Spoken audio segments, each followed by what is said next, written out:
Hello friends, स्वागत है आपका एजुकेशन ट्री में। मैं नरेंद्र आपका स्वागत करता हूं। आज के वीडियो में जो है ट्रिपल सी की फर्स्ट क्लास। फ्रेंड्स, जो कल हमने बेसिक क्लास अपलोड की थी कंप्यूटर की और आप लोगों ने उसको सराहा, बहुत अच्छा लगा। बहुत लोगों ने कमेंट किया कि फ्रेंड्स ट्रिपल सी की क्लास स्टार्ट कीजिए। ठीक है, तो फ्रेंड्स आज स्टार्ट होती है कंप्यूटर की फर्स्ट क्लास। ठीक है, इसमें फ्रेंड्स आपको हम पढ़ाएंगे कंप्यूटर का इतिहास और उसकी जनरेशन। दोस्तों, जो आज की क्लास है वो कंप्यूटर का इतिहास है और जनरेशन से है। फ्रेंड्स, जो कंप्यूटर का इतिहास है, पहला कंप्यूटर दोस्तों अबेकस को कहते हैं। ठीक है, आपने अबेकस देखा होगा, जो इसमें लकड़ी के 4 टुकड़े होते थे, लाइक एज इस प्रकार का, और इसमें सलाइयाँ पड़ी होती थी, लोहे की रॉड पड़ी होती थी, उसमें छर्रे या मूंगे पड़े होते थे और दोस्तों उसके द्वारा काउंटिंग की जाती थी। ठीक है, इसको पहला कंप्यूटर कहते हैं। लेकिन दोस्तों पहला इलेक्ट्रॉनिक कंप्यूटर कहते हैं अबेकस को, सॉरी दोस्तों एनिक को, ENIAC एनिक। ठीक है फ्रेंड्स, और दोस्तों बताना ये चाहेंगे, ठीक है, तो जो कंप्यूटर के जनक थे वो चार्ल्स बेबेज थे, जो 19वीं शताब्दी में उनका जन्म हुआ था। ठीक है फ्रेंड्स, 1833 को उन्होंने पहला कंप्यूटर बनाया था, जो था एनालिटिकल इंजन। ठीक है, यह गणना करने की दोस्तों मशीन थी। अब देखिए, जैसे उसके बाद कैलकुलेटर आया था, जो आजकल बहुत ही नॉर्मल हो गया है। मोबाइल में कैलकुलेटर, स्मार्टफोन में कैलकुलेटर। जी स्मार्टफोन तो एज अ कंप्यूटर यूज़ करता है, एज अ लैपटॉप यूज़ करता है। ठीक है, बस केवल स्क्रीन उसकी थोड़ी छोटी होती है, वर्क दोस्तों वही होता है।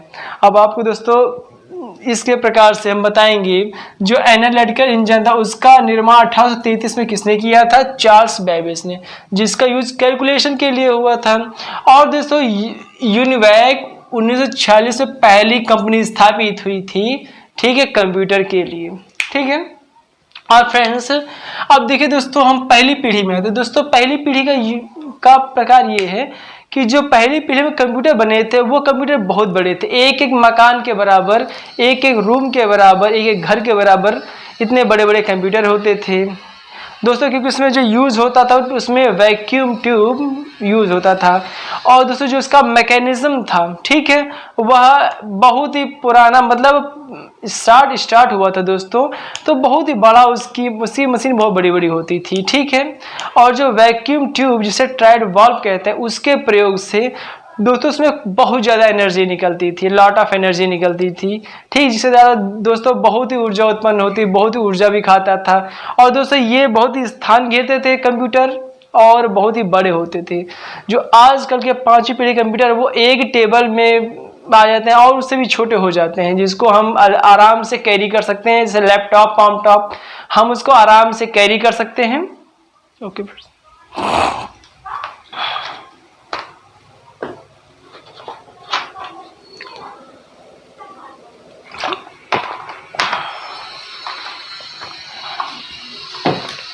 तो दोस्तों जो प्रथम पीढ़ी कंप्यूटर था वह बड़ा इसलिए था क्योंकि दोस्तों जो उसकी मैकेनिज्म है वो स्टार्ट हुई थी। ठीक है, मतलब चरणबद्ध तरीके से वो बढ़ता चला गया, छोटा होता चला गया और उसकी स्पीड बढ़ती गई।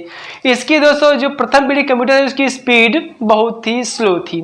उसके बाद दोस्तों आया द्वितीय पीढ़ी कंप्यूटर, सेकेंड जनरेशन कंप्यूटर थे दोस्तों। इसमें यूज हुआ था वैक्यूम ट्यूब की जगह ट्राइड वाल्व का यूज हुआ था।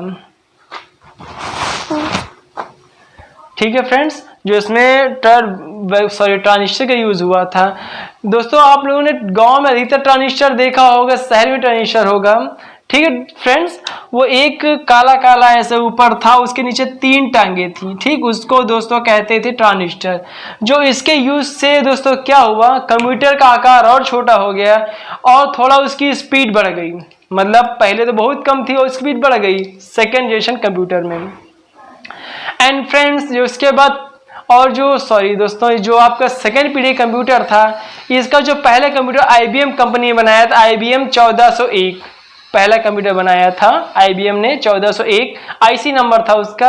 और दोस्तों उसके बाद तीसरी पीढ़ी कंप्यूटर आता है। अब तीसरी पीढ़ी कंप्यूटर सेकंड से इस प्रकार भिन्न था कि सेकंड में यूज हुआ था ट्रांजिस्टर और थर्ड में यूज हुई थी आईसी। दोस्तों आईसी का फुल फॉर्म इंटीग्रेटेड सर्किट, आपने देखा हो आईसी छोटी छोटी काली काली होती थी, ठीक है, जैसे लाइक का ये मेमोरी कार्ड होते हैं, लेकिन ये बहुत एडवांस है। इसी तरह की समथिंग थी, लेकिन इसमें उसमें टांगे निकली होती थी चारों तरफ, मतलब दोनों तरफ टांगे निकली होती थी और बीच में काला काला हो, ये तो मेमोरी कार्ड होता था, वो आईसी यूज हुई थी, ठीक है। और दोस्तों जो इसका जो पहला कंप्यूटर था वो IBM ने 370 आईसी नंबर था उसका, वह बनी थी।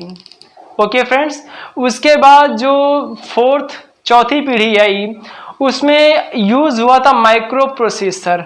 अब दोस्तों माइक्रो प्रोसेसर क्या था, उसमें LSI और VLSI दो प्रकार की चिप, ये माइक्रो प्रोसेसर में एक मतलब एक चिप के अंदर, एक प्रोसेसर के अंदर लगी हुई थी VLSI LSI, दो प्रकार की चिप थी, जिसमें VLSI का फुल फॉर्म है very large scale integrated circuit, एक सर्किट बना हुआ था, और LSI का फुल फॉर्म है लार्ज स्केल इंटीग्रेटेड सर्किट।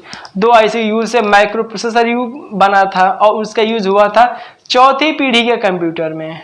अब फ्रेंड्स आप बताना चाहेंगे जो आपका चौथी पीढ़ी का कंप्यूटर था उसमें कैड सॉफ्टवेयर का यूज हुआ था। अब दोस्तों ये कैड सॉफ्टवेयर क्या है, अब दोस्तों कैड होता है कॉमन एडेड डिवाइस, ठीक है, जैसे आपके सॉफ्टवेयर यूज करते हैं ये कैड में ही आते हैं, जैसे एक्सेल हो गया, ठीक है, वर्ड हो गया, फोटोशॉप हो गया, ये कैड में ही आते हैं। तो चौथी पीढ़ी कंप्यूटर से कैड मतलब कॉमन एडेड डिवाइस का यूज होने लगा, ठीक है, चौथी पीढ़ी कंप्यूटर से। और उसके बाद दोस्तों लास्ट आता है पांचवी पीढ़ी का कंप्यूटर। दोस्तों इस पीढ़ी में क्या यूज हुआ था, इसमें प्रोसेसर का यूज हुआ था, माइक्रो प्रोसेसर नहीं प्रोसेसर। उसमें क्या था, इतना बड़ा मतलब छोटा जो माइक्रो प्रोसेसर था वो इतनी बड़ी आईसी सर्किट में सब आईसियां लगी होती, उसमें VLSI LSI और आईसी चिप्स का यूज होता था, इतना बड़ा होता था माइक्रो प्रोसेसर, ठीक है फ्रेंड्स। और जो आपका ये प्रोसेसर था ये आपका आर्टिफिशियल इंटेलिजेंसी पे वर्क करता है। दोस्तों आर्टिफिशियल इंटेलिजेंसी क्या, एज अ ह्यूमन ब्रेन, मतलब इस प्रोसेसर के द्वारा, ठीक है, कोडिंग के द्वारा हम कोई भी कार्य ले सकते हैं अपनी इच्छा अनुसार। देखिए जैसे अगर हमको ऐसा सॉफ्टवेयर बनाना है जिसमें गणना की जाए एज अ एक्सेल बना के हम उसमें गणना कर सकते हैं। और आपका जैसे वर्ड है, वर्ड में हम कोई भी राइटिंग कर सकते हैं, कोई भी टेक्स्ट लिख सकते हैं, ठीक है। अब फ्रेंड्स अगर हमको चाहिए कि ऐसा कोई सॉफ्टवेयर बनाए जिसमें हम अपने जो इमेज हैं इमेज को एडिट कर सकें, तो ऐसा दोस्तों सॉफ्टवेयर है फोटोशॉप, जिसके द्वारा अधिकतर मैरिज की फोटोज हैं फ्रेंड्स, जो मैरिज की फोटोज हैं, ठीक, उनको एडिट किया जाता है, ठीक है। तो जो आजकल जो पांचवी पीढ़ी कंप्यूटर हैं ये बहुत ही एडवांस है, इनको एकदम मानव के मस्तिष्क के समरूप इनसे काम लिया जा सकता है कोडिंग के द्वारा। अब दोस्तों ये हमने बताया था HL हाई लेवल लैंग्वेज और लो लेवल लैंग्वेज क्या है। दोस्तों जो कंप्यूटर में आपने सुना होगा बाइनरी पद्धति पढ़ा होगा, ऑक्टल, ठीक, बाइनरी पद्धति, ऑक्टल, थ्योरम हो गई, डेसिमल हो गई, ये सब ये फ्रेंड्स क्या है, ये लो लेवल लैंग्वेज का एक प्रारूप है। आप देखिए हाई लेवल लैंग्वेज में कोडिंग होती है और लो लेवल लैंग्वेज में भी कोडिंग होती है, ठीक। इन दोनों के द्वारा जो कंप्यूटर समझता है ये इन्हीं कंप्यूटर के इन्हीं संकेतों के द्वारा वह समझता है, ठीक है। हम कुछ भी बनाते हैं, कोई सॉफ्टवेयर बनाते हैं, वो इन्हीं लैंग्वेज के यूज से बनाते हैं, ठीक है। तो फ्रेंड्स और उसके बाद नेक्स्ट है हमारा कंप्यूटर के प्रकार। दोस्तों कंप्यूटर के दो प्रकार आते हैं, एनालॉग और डिजिटल। दोस्तों एनालॉग में आपका डिजिटल हाइब्रिड हो गया, ठीक है, ऑक्टल हो गया, सॉरी हाइब्रिड हो गया।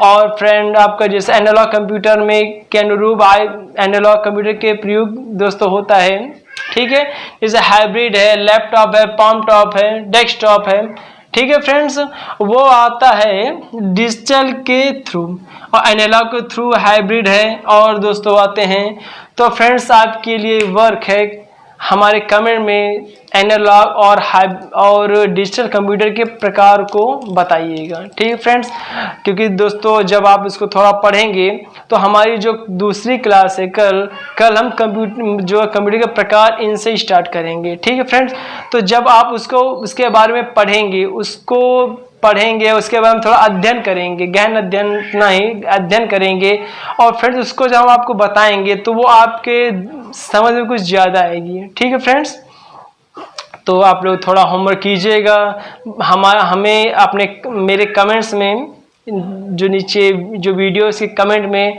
जो ये आपके कंप्यूटर के प्रकार होते हैं इनको लिखना ना भूलिए। ठीक है फ्रेंड्स, तो आपको हमारी क्लास कैसी लगी है कमेंट कीजिएगा, लाइक सब्सक्राइब शेयर कीजिएगा। नमस्कार।